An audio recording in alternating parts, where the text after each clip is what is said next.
Good evening, my name is Ryan Mielcarek. I'm a veteran of the U.S. Naval Construction Force, otherwise known as the Seabees, NMCB 74, 2002 to 2007, with a few tours to Iraq. I'm here to ask for your support for the Veterans Vision Fast program through the School of Lost Borders. It's a program that has certainly changed my life.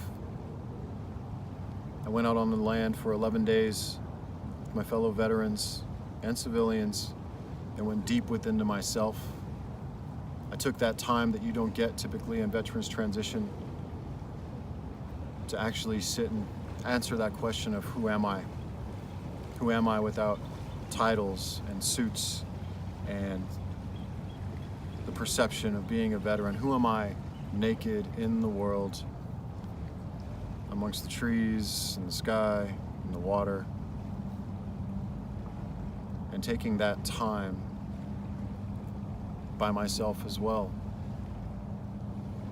to make good with those that may have wronged me,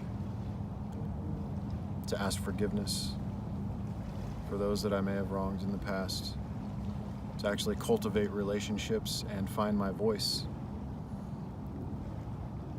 and go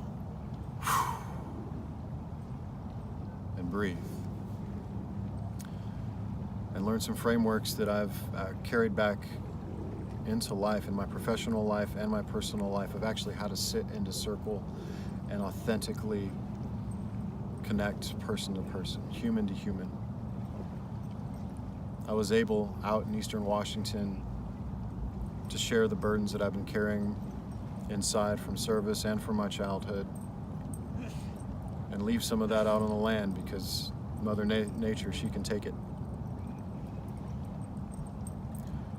And I stepped out with a new intention in life, to use this voice to recognize more and cultivate the goodness that's inside of me and not focus so much on the shadow that we all have, but also realizing that I could not feed that shadow.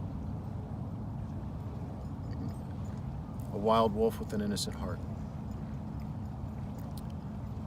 And now it's been about a year later, and a group of veterans are about to go out for their Vision Quest experience that will transform them and those of us that bear witness to their story and their journey, because one of their journeys is all of our journeys. And it's a beautiful thing because we come back into community optimistic, and we hear veteran, PTSD, suicide. We come back empowered in this very grassroots program, utilizing modalities that have in our DNA that we've used for thousands of years, coming into circle, being out on the land, fasting, breaking bread with one another, setting a new intention for our life, something that we're uncomfortable with because really most of us haven't truly learned to love ourselves. And it isn't a cure. Doesn't replace conventional therapies, but you'll be more apt to go to it, like myself, after you've been to the fast and on this vision quest. You'll be more apt to do more work and be more creative, like I have. And I acted for the first time in over 20 years.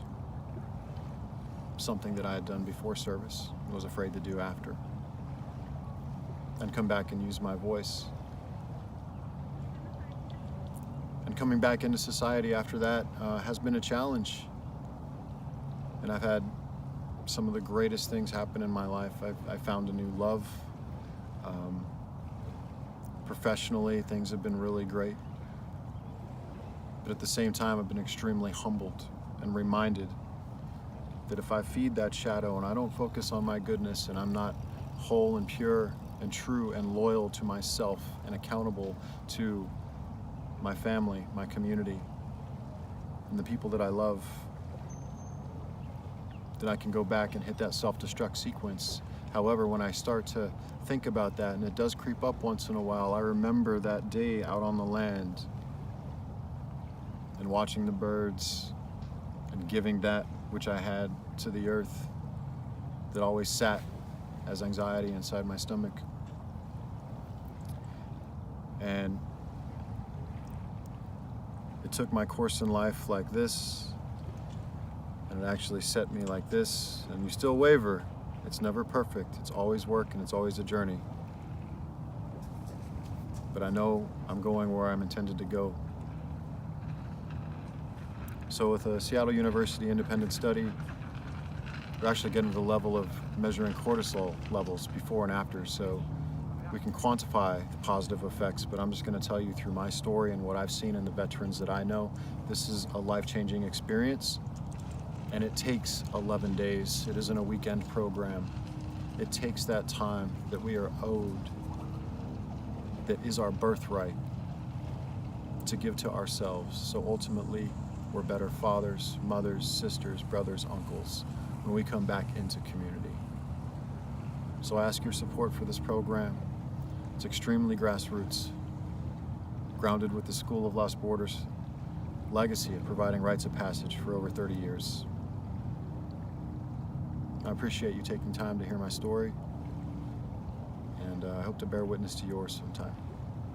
Thank you.